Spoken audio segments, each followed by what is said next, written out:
I never thought I'd be writing one of these posts, but I need to get this out because the whole situation still feels unreal. My girlfriend and I had been together for almost 5 years. From the outside, people thought we were solid. Same friend group, same routines, same future plans.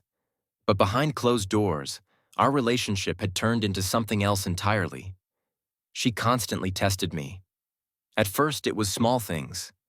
Mentioning how some guy at work couldn't stop staring at her. Laughing while telling me how an old ex messaged her late at night. Watching my reaction closely like she was taking notes. If I got uncomfortable, she'd say I was insecure. If I stayed calm, she'd push harder next time. It slowly escalated. She'd disappear for hours and say her phone died. She'd bring up other men during arguments, comparing me to them. Once, she told me a guy at the gym asked her out and said, "I told him I have a boyfriend, but it was still flattering." Then she waited, silent, watching my face. Every time I reacted, I explained, I defended myself. I tried to prove I cared, and every time the tests got worse. The breaking point happened at a party. We arrived together. Everything seemed normal at first. Loud music, crowded apartment, people drinking and yelling over each other. I grabbed us drinks and came back to find her glued to her phone again, barely responding. Clearly irritated about something she refused to explain. About 20 minutes in, she walked out onto the balcony. I followed a minute later, mostly out of habit. That's when I saw her with some guy I'd never met. They were standing close. Too close. I slowed down, trying to figure out what I was seeing. Then she kissed him. Not a drunk accident, not a quick peck, a deliberate, slow kiss. What messed with me the most was that she opened her eyes halfway through and looked straight at me. No surprise, no apology, just waiting to see what I'd do. People around them noticed. Someone laughed. Someone else shouted something I couldn't hear over the music. I felt this rush of adrenaline hit me like my body was bracing for a fight. And for a split second, I almost gave her exactly what she wanted. Yelling, chaos, a scene. Instead, I turned around and walked out. I didn't say a word. I got to my car and sat there for maybe 30 seconds before she came running after me. She yanked the passenger door handle, then started banging on the window. "What the hell is wrong with you?" she yelled. "You're just leaving?" I rolled the window down halfway. "You kissed another guy," I said. "And?" she snapped. "You didn't even react. Do you even care?" That's when it finally clicked. This wasn't a mistake. This wasn't cheating out of impulse. This was a test, a big one. She wanted a reaction. She wanted proof she still had control. "I'm done," I said. She laughed like I was joking. "You're being dramatic. You're supposed to fight for me." I started the car. Her expression changed instantly. Panic, anger, desperation. "You can't just walk away," she said. After everything, I didn't answer. I pulled out and drove off. My phone started blowing up before I even got home.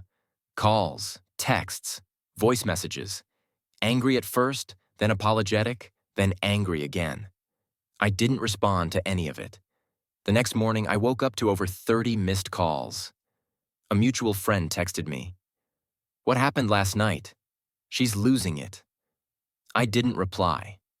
Instead, I started thinking back on all the moments I had brushed off over the years. The constant comparisons, the emotional push and pull, the way she'd provoke me, then punish me for reacting. That balcony kiss wasn't the beginning of the problem. It was just the moment I finally stopped playing along. The silence didn't last long. By noon the next day, the messages started coming in through other people. Friends, mutual acquaintances, even her cousin, who I barely knew. "Man, she's not okay. She didn't mean it like that. You should at least hear her out." I ignored all of it. I boxed up her stuff that evening. Clothes she'd left at my place, makeup, chargers, random things that somehow took over my apartment over the years. I dropped the box at her door without knocking and left. That's when she really lost it. She showed up at my place 2 days later. I heard knocking at first. Calm, controlled, then louder, then pounding. I didn't open the door.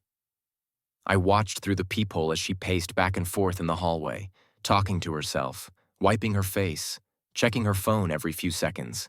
Finally, she yelled through the door. "You don't get to ignore me like this." That sentence told me everything. She wasn't apologizing. She wasn't reflecting. She was furious that I'd stepped out of reach. I stayed silent. She left after about 10 minutes, but my phone exploded right after.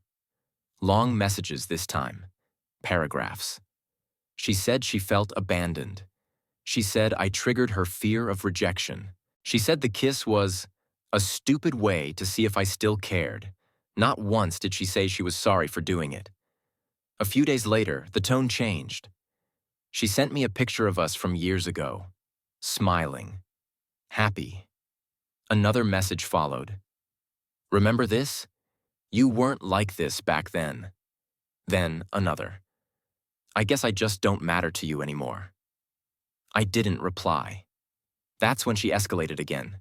She posted on social media.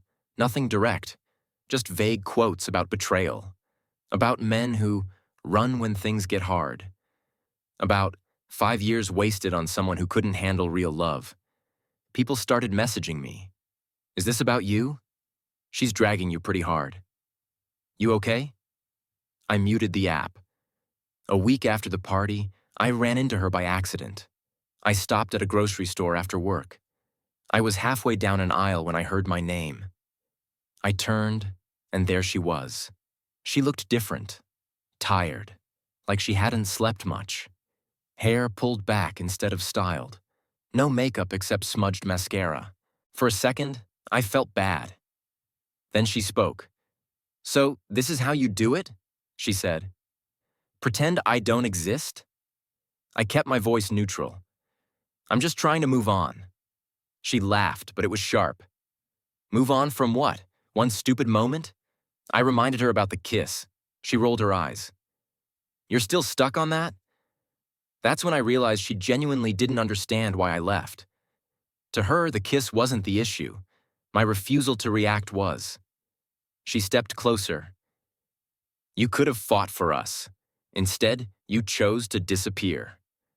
"I chose peace," I said. She scoffed. "That's such a cop-out." Her phone buzzed. She checked it, then smirked. "Funny thing," she said. "Mark asked me out again." I waited. She tilted her head, studying my face, searching for jealousy, for anger, for anything. I gave her nothing. Her smile faded. "Don't you care at all?" she asked. "I care enough not to play this anymore." Her eyes flashed. "So you're just going to throw 5 years away?" "You already did," I said quietly. That was the moment she snapped. "You think you're better than me now?" she said, her voice rising.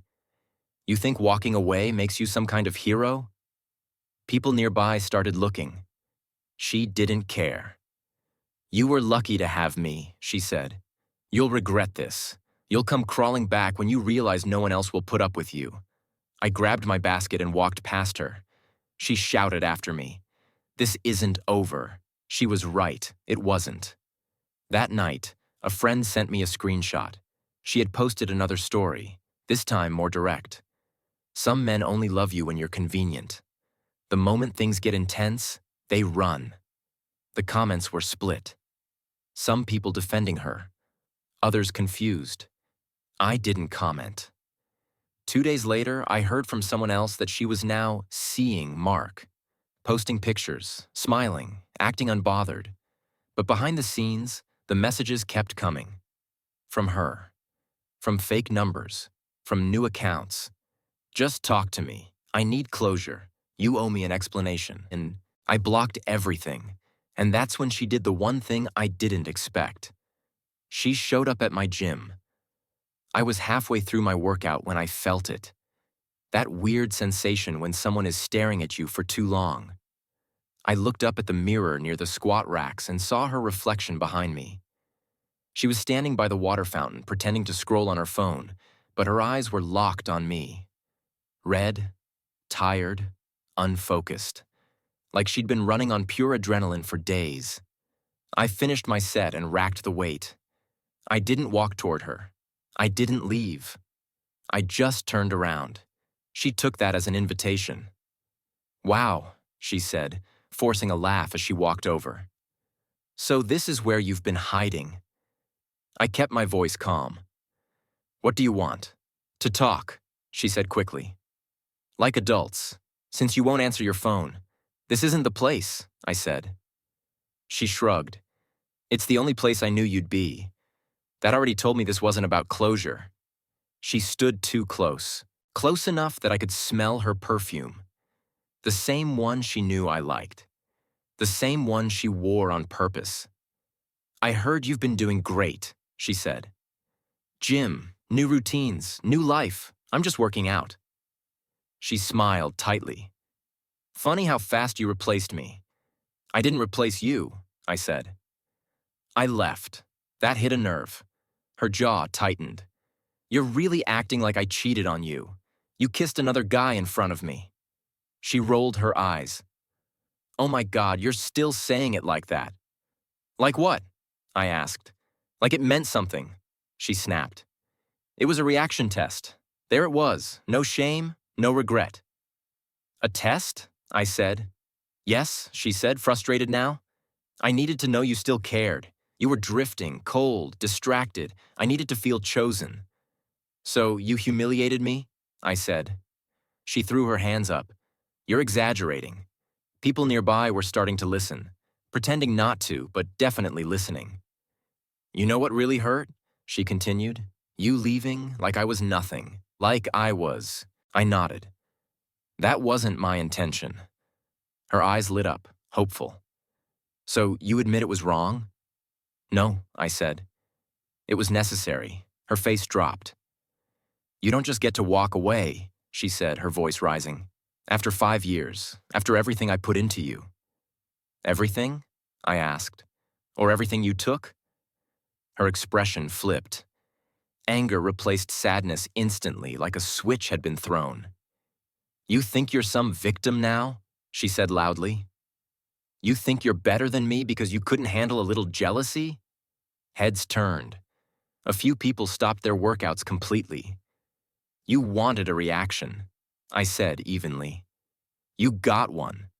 She laughed, sharp and ugly. "No, this is you quitting. That's all you ever do when things get hard." "That's not true," I said. "Oh, please," she said, pointing at me. "You're boring, you're safe, you're predictable, and that's why I had to push you, because otherwise you give me nothing." That one landed. Not because it hurt, but because it explained everything. "This," I said, gesturing between us, "is exactly why I left." She scoffed. "You'll never find someone who puts up with you like I did." "I hope not," I said. Her eyes widened. "You're unbelievable," she said. "You really think you're winning right now?" "I'm not competing," I said. She stepped closer, her voice shaking now. "You're a coward. You couldn't fight for us. You couldn't even get jealous." "I didn't want to be trained," I said quietly. "I wanted a partner." That broke her. Her voice cracked, then surged louder. "I did all of this because I loved you." Several people were openly staring now. I looked past her toward the front desk. The manager had noticed. He was already watching. I turned back to her. "We're done." She laughed again, but this time it sounded desperate. "You don't get to decide that alone." I stepped around her and walked toward the front desk. She followed. "Don't walk away from me." I spoke to the manager quietly. "Hey, sorry about this. Is she a member? Because she's harassing me." He looked at her, then at me, and nodded. "I'll handle it." I turned and walked toward the locker room. Behind me, I heard her voice spike. "What? Are you serious?" Then the manager again, calm but firm. "Ma'am, I need you to lower your voice or leave." I didn't hear the rest. I showered, changed, and left through the side exit. By the time I got home, my phone was already lighting up. Unknown numbers, Missed calls, voicemails. One message came through from a mutual friend. She completely lost it at the gym. People are talking. I didn't respond. For the first time, I knew something had shifted. She wasn't trying to win me back anymore. She was trying not to lose. After the gym incident, things moved fast, not in a dramatic way, in a quiet, uncomfortable way. People started distancing themselves from her. At first, I didn't hear much. I wasn't asking. But mutual friends talk, and eventually things reach you whether you want them to or not. Apparently, she and Mark didn't last. Someone told me they were official for about 2 weeks, posting photos, smiling, acting like everything was perfect. Then he disappeared, stopped answering texts, blocked her. The explanation he gave to someone else was simple. She's intense. Too much drama. I didn't feel satisfaction hearing that, just confirmation. What surprised me more was how quickly her circle started shrinking. Friends who once defended her stopped responding. Invitations dried up. People got tired of being pulled into her chaos. Meanwhile, my life got quieter. In a good way. I went to work. I hit the gym. I cooked meals for one. I slept better than I had in years. No emotional spikes. No waiting for the next test. About 2 months after the party, I started seeing someone new. Nothing rushed, no fireworks, just calm conversations and mutual effort. No games, no provocation, no silent tests disguised as jokes. It felt strange at first, almost boring. Then I realized that was the point. 6 months after everything ended, I ran into my ex one last time. A mutual friend was getting married. Small event, backyard setup. I almost didn't go, but I didn't want her controlling my decisions anymore. She was already there when I arrived. Standing alone near the bar, holding a drink she wasn't really drinking. Watching the room instead of being part of it. She saw me immediately. I didn't feel nervous or angry or anything, really. Later in the evening, my date stepped away to take a phone call. That's when my ex approached. "You look different," she said. "Yeah," I replied. "You too." She nodded, like she'd rehearsed this moment. "I owe you an apology." I waited. She swallowed. What I did. The party, the tests, all of it. I didn't understand what I was doing back then. I thought intensity meant love. I said nothing. "I don't expect anything from you," she added quickly. "I just needed you to know I'm sorry." For the first time, it sounded real, but it didn't change anything. "I hope you figure things out," I said. Truly. Her eyes searched my face. One last check for emotion, for regret, for an opening. She didn't find one. My date came back and slipped her hand into mine. Casual, natural, no performance. My ex noticed immediately. She forced a smile. "Take care of yourself." "You too," I said. That was it. No final argument, no dramatic goodbye, no lingering tension. I left knowing something important. I didn't win. She didn't lose. I just stopped playing a game I never agreed to. And that changed everything.